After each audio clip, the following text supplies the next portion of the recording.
Hey everyone, I'm Mike Araiza here, and we are here with Aaron Marshall from the band Intervals tonight in Albuquerque, New Mexico at the Launchpad.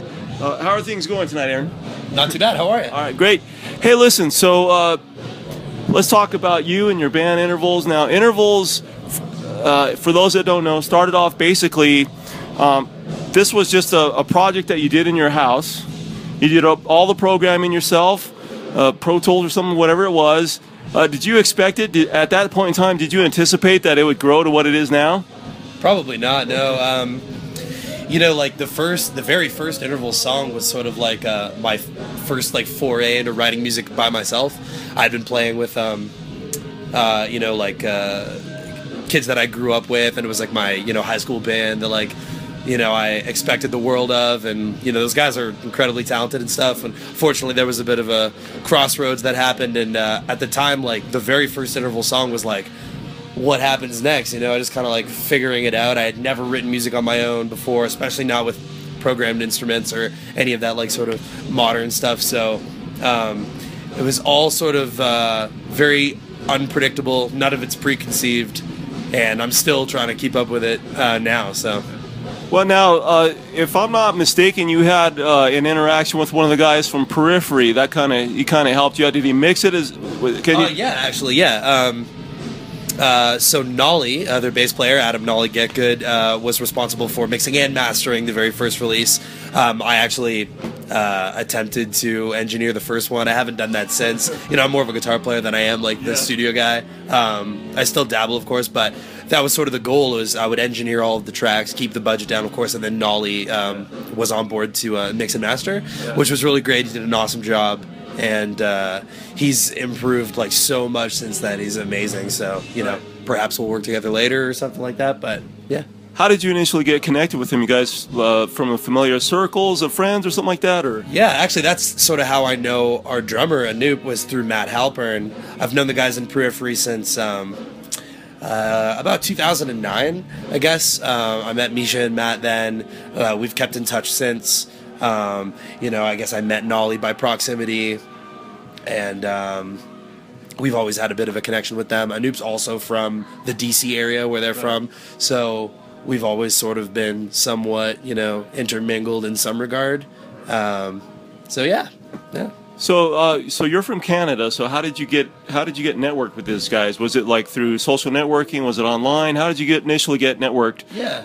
As a foundation of all this. Sort of. I mean, that's generally like the sort of tie that binds these days. It's the most common way for people to meet, and it's funny actually when we cross the border. That's always what they want to know. Like they see all of our paperwork and they're like, "How the band's half American, half Canadian?" It's like, how do you guys know each other? We just go, the internet, for lack of a, you know, long-winded description. But that's generally it. You know, I had probably reached out to Misha and Matt in some regard before meeting their first time in Toronto on the Thrash and Burn tour, and we sort of hit it off since. We've always kept in touch, and I mean, that's, you know, the internet is how you do that. So. Yeah. Awesome. And so then you moved to your second album, which was an EP, which I thought was fabulous.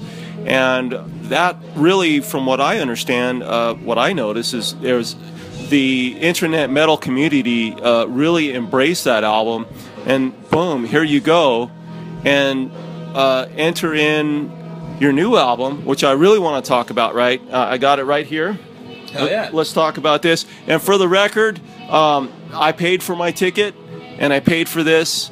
Because if you really want to support music, you open up your wallet, folks. Thank you very much, man. Yeah. So let's talk about this, all right? Yeah. Vocals. Yep. I mean, was that like a last? Did you write these songs with the interest of vocals, or how did that happen? Well, the band never really like ruled out having a singer or not having a singer, and I feel like this is where, you know, a sort of common misconception in sort of every genre of music sort of lies, is that once an artist does something that they're completely committed to that. Right. And, you know, we're not like the renegades, we're trying to change that or anything like, no, we do what we want, you know, it's not really about that. But it is at the same time, you know, just because we put a release out or 2 releases that didn't have vocals is not to say that the band never intended to do so, or that we aren't open-minded enough to actually go ahead and do that. And I think people, you know, hopefully whoever's watching this, like, take a second and think about that. You know, at the end of the day, critics and consumers always feel like they have the bottom line with the stuff, and for the most part, in some regards, they do. But at the end of the day, we make these records for us, and we do what we feel compelled to, and call it selfish or whatever.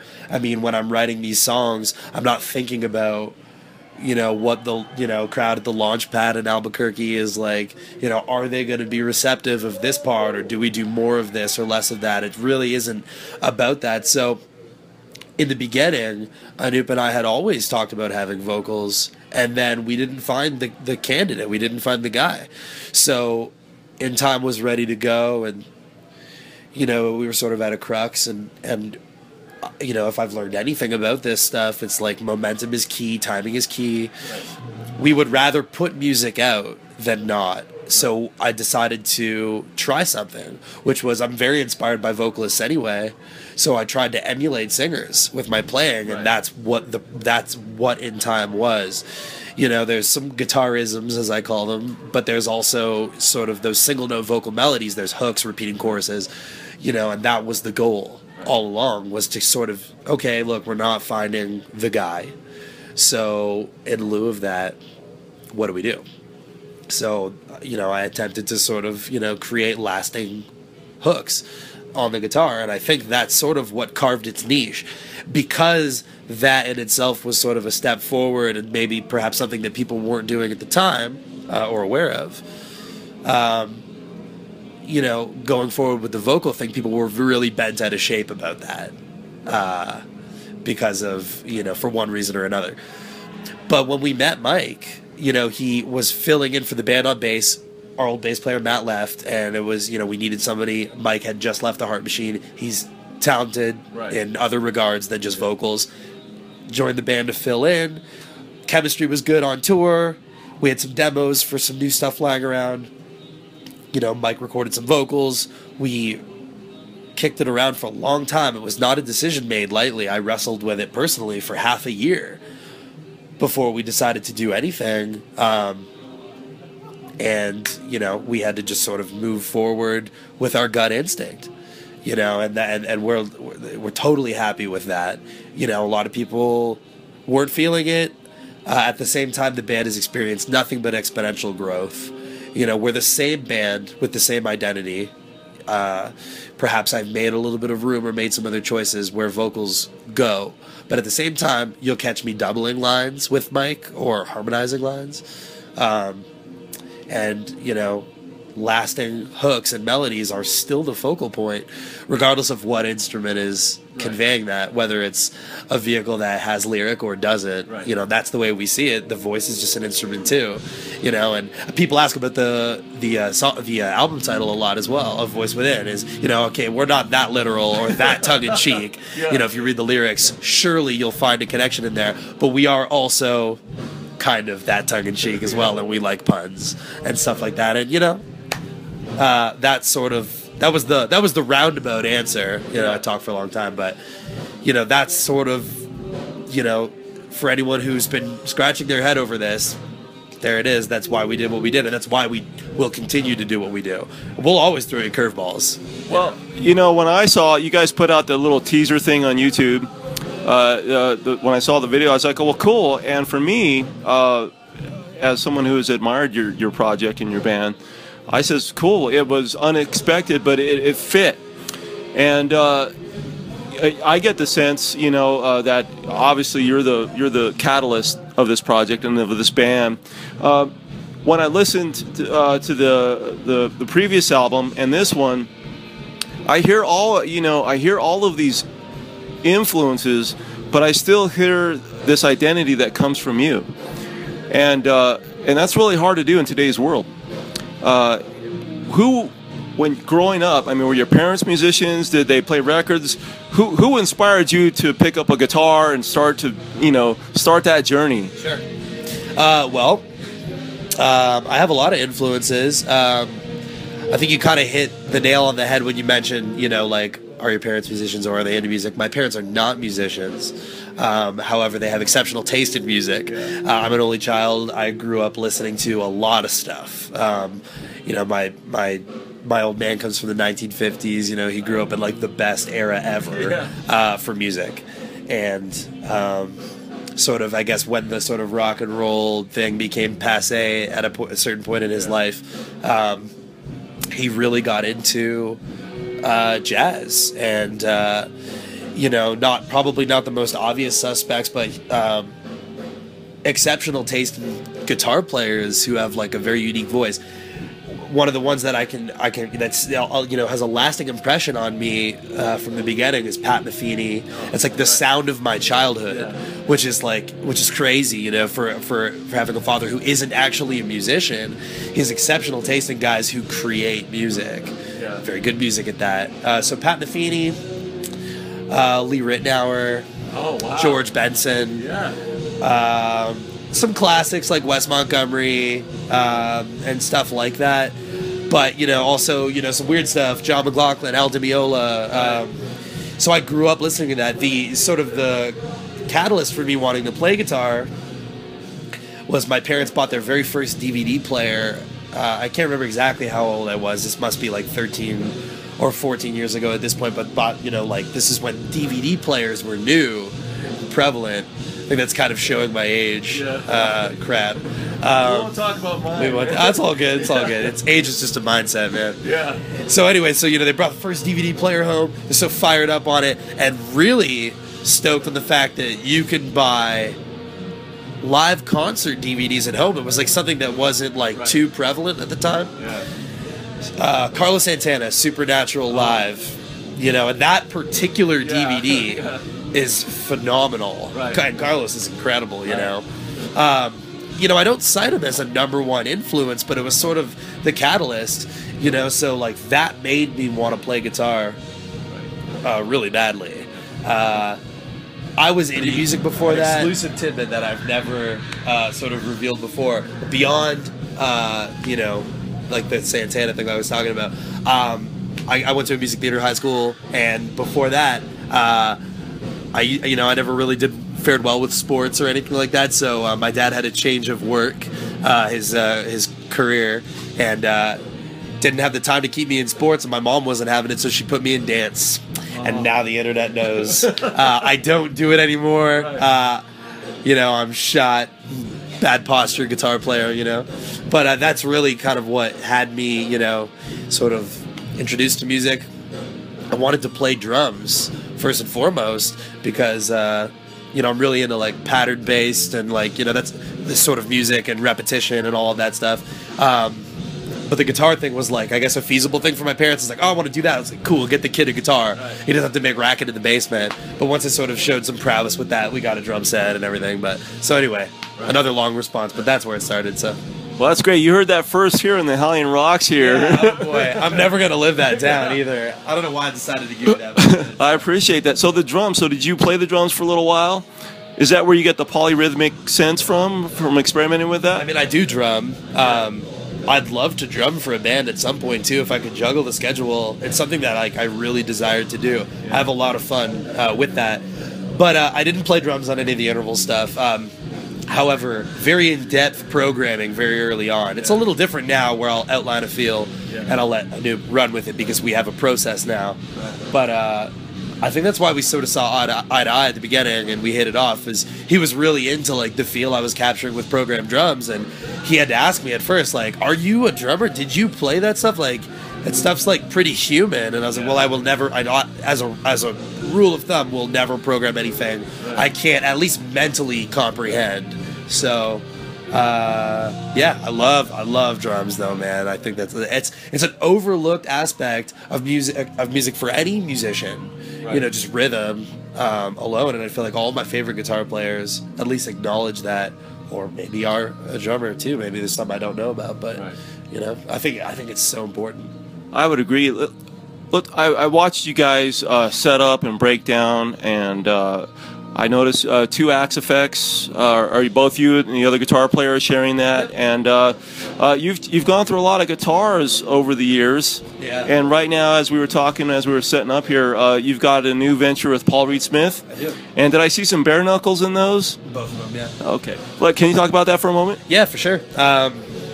So I'm super happy with you know, to be affiliated with Paul Reed Smith. First of all, again with the Santana thing, yeah. I'm sure you can see why. Right, yeah. You know, it's kind of a full circle thing. So it was like a bit of a pinch me moment when, you know, that was sort of initiated. Apart from that, a lot of the bands I came up on, Linkin Park, Incubus, POD. There's more. I'm missing stuff. I mean, there's a ton. Chevelle. Sort of that kind of stuff. Everybody play Paul Reed Smith. Seven Dust? Seven Dust, sure. Maybe not a big one for me, but absolutely. There's definitely more. I'm just not thinking about it at the moment. But yeah, so that was like a really iconic thing for me. Visually, I'm obsessed with the look of the Custom 24. I think it's like one of the most perfect looking electric guitars. And like, let's be honest, you know, looks are everything. So nobody, I mean, who does a finish comparable to Paul Reed Smith, really? Right? Tops and finishes, like you can't. Yeah, everybody.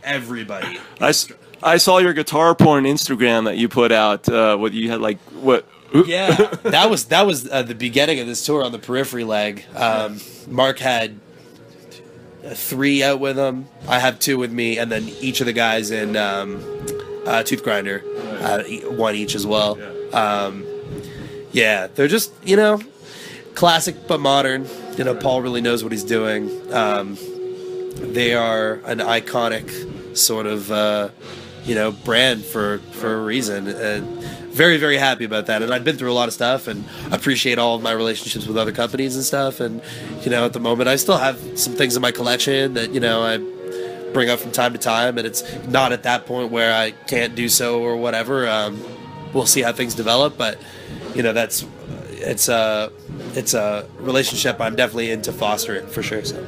Well, that's a great thing. I mean, as for the basically, I mean, from my point of view of Intervals, it's a guitar-driven band, and you have Anoop on the drums, which, let's face it, is one of the, you know, great rock and roll heavy metal drummers, and you guys put on a killer show tonight. And did you guys get some blue meth from the from the Breaking Bad house? No, we don't. I didn't pay attention in meth class, so dad jokes for days. Anyway, you can edit that one out.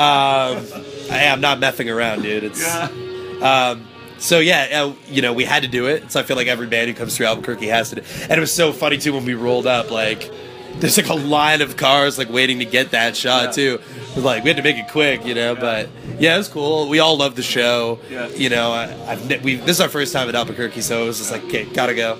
So. Well, we feel very lucky here. I live here in Albuquerque. James lives here in Albuquerque. The Hellion Rocks feel very lucky that when I follow you guys on bands in town, and I was like, holy crap! I mean, these guys are coming here, and I was like, why? Because it's really, you know, and what I mean by that is, you know, I just didn't expect, considering you guys, you know, from Canada, I just didn't expect that. And it's a Wednesday night. What'd you think of the crowd at Albuquerque? Albuquerque's always taken a lot of pride of having avid rock fans that show up to shows like that. What were your thoughts? Yeah, it was good vibes. Cool little venue for sure.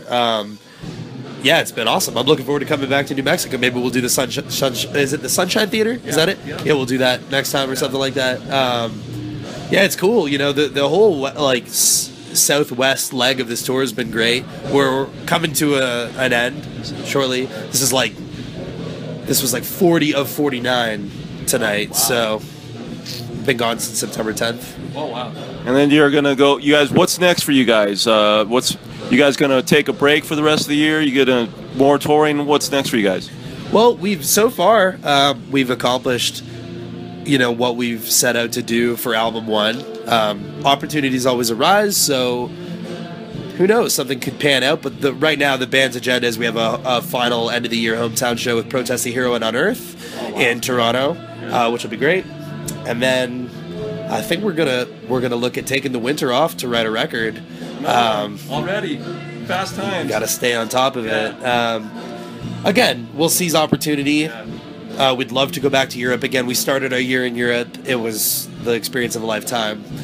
Did North America with Protest a Hero, took some time off, did it again with Periphery and now the Contortionist. Right. And, you know, if we could squeeze something else in, who knows? If we do something at the beginning of 2015, again, who knows? But right now, apart from, you know, one final hometown show, there's nothing in the book, so we just like to start writing and relax. And we've done a lot of shows. This is the busiest this band has been. You know, bring it on. We want more. But yeah, we, you know, we'll spend some time with, you know, the girlfriends and the, you know, real food and, you know, beds and all of those things for a while anyway. Something other than the hotels and sleep in a real bed, have some real food. Absolutely. Absolutely. You know, I'd like to talk about like the guitar between the 6-string, the low tuning, and the 7-string. I saw you switch to the 7-string. You know, the 7-string's been around. The 7-string guitar, the extended range guitar, has actually been around for a very long time. It's, you know, it's Spanish music, stuff like that. Oh, absolutely. You know, it's a very interesting spectrum. Right now, as recently with, you know, guys like you and Animals as leaders and Periphery and stuff like that, to name a few, those are the ones that are really out there and making it popular. I mean, every manufacturer has jumped on the, you know, the bandwagon, if you would, and there's lots, and I think it's great. I mean, I was at Guitar Center today. I saw a lot of kids playing the 7-string guitar. You got that. And then we got technology. You talked about programming and the Axe effects and the fractal audio and stuff like that. I think all those things are great, and I think that it's great that a kid can go pick up a guitar, Axe effects, and a Mac, and have TuneTrack or whatever it was, and program their own music. And it's still part of creation. You guys integrate technology into your live set, but you're still performing musicians. Absolutely. What is your perspective of some of the older guys like me that happen to look down on technology? I mean, can you talk about how you still make it organic? Because when I just saw the show, it was still very live and organic. Absolutely. Yeah, it's a fine line.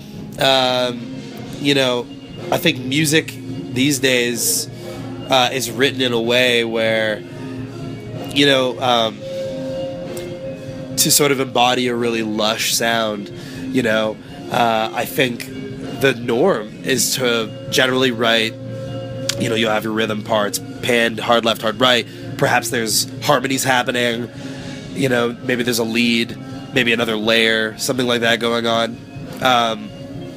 I think, you know, to stay afloat and to sound fresh, you have to stay on top of that. I'm very impressed with bands who are a 3-piece or a 4-piece and still maintain a very, like, large sound, who are organic in nature, who don't have 3 guitar parts happening at the same time or whatever. I'm not saying it's a staple and you have to do it. It's just normal. And it's the way some of us write. I mean, you know, I usually want to hear a complementary layer or some sort of sub-melody happening while there's a riff going on. Perhaps I want to, you know, incorporate harmony into like the second repetition on a riff or something to keep things fresh. So I try to think about limitation and say, look, like, how are we going to pull it off live? But at the same time, I want the music to sound a certain way. And because of technology, we are able to, you know, perhaps run a track that has like the 3rd guitar part. And don't get me wrong, you know, these are tracks that are like maybe just an octave line or something. We'll never put a focal point in the track. Nobody's playing my leads, or, you know, the computer's not handling the leads, or like riffing or like anything like that. You know, perhaps there'll be the odd rhythm parts I sort of pad Lucas while I'm taking a lead to fill the mix out or something. But for the most part, you know, when I do a 3rd guitar part, like something ethereal, it's so close to sounding like a synth that it really isn't a guitar at that point anyway. You know, backing tracks are normal. We want to bring the production of the album. We don't want to sound thin. Kids are also really shallow these days, and they're so used to hearing bands come out with top-notch production with a lot of tracks running. You know, I sort of, for an advanced, technologically advanced band as we are, as we seem, we're still quite minimalist in that regard. There's only one mono track line running, guitar left, guitar right. You know, we do run some backing vocal in there, just because, again, we want to bring that production. You know, we want to bring that, you know, aspect of the harmony in a certain place, or maybe like a call and response, or a delay here and there. You know, we're not traveling with production right now where we have a guy who can like do delay throws and like. Well, you guys, I saw you guys load your own rig, so yeah, you guys are out there blue collar right now, and I appreciate that. It is at this point when you're a support band. You know, we want to bring you the best quality show, but we also can't bring the bank, and we can't travel with a ton of stuff with a 10-minute throw and go between you know bands. You know, with a stage manager or somebody breathing down your neck and a curfew, you have to bring the show, but do it in a timely and efficient manner. So I mean, it just is what it is, you know.